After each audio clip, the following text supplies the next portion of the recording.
AI से सावधानी case law आपकी पूरी प्रैक्टिस खतरे में डाल सकते हैं।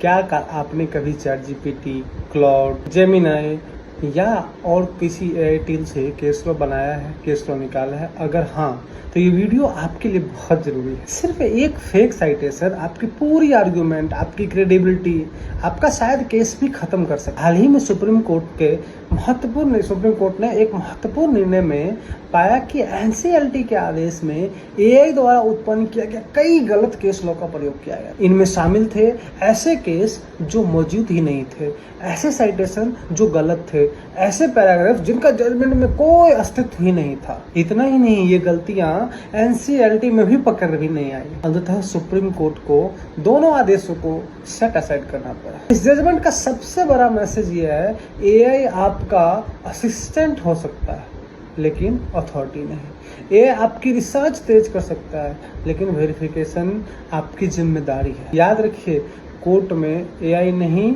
आपकी सिग्नेचर, आपकी रेपुटेशन जाती है। इसलिए आज से एक रूल बना लीजिए, हर केस लॉ वेरीफाई करें, हर साइटेशन क्रॉस चेक करें, हर पैराग्राफ से जजमेंट से मैच करें। एआई का इस्तेमाल कीजिए लेकिन आंखें बंद करके भरोसा मत कीजिए। याद रखिए, एआई गलती करेगा लेकिन इसका कीमत प्रोफेशनल को चुकानी पड़ेगी, टैक्स पेयर को चुकानी पड़ेगी। अगर आपको यह जानकारी उपयोगी लगी तो इसे अपने CA, advocate, CS, tax professional साथियों को जरूर शेयर करें। एआई से सावधानी केस लॉ आपकी पूरी प्रैक्टिस खतरे में डाल सकते हैं।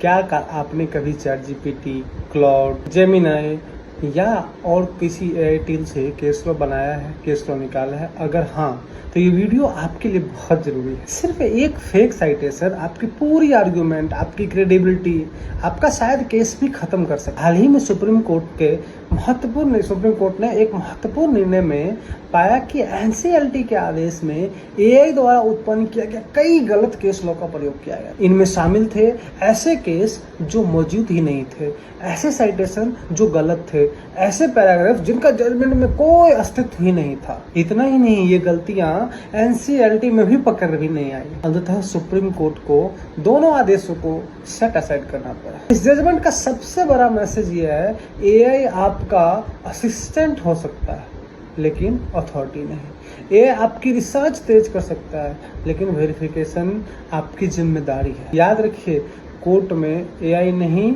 आपकी सिग्नेचर, आपकी रेपुटेशन जाती है। इसलिए आज से एक रूल बना लीजिए, हर केस लॉ वेरीफाई करें, हर साइटेशन क्रॉस चेक करें, हर पैराग्राफ से जजमेंट से मैच करें। एआई का इस्तेमाल कीजिए लेकिन आंखें बंद करके भरोसा मत कीजिए। याद रखिए,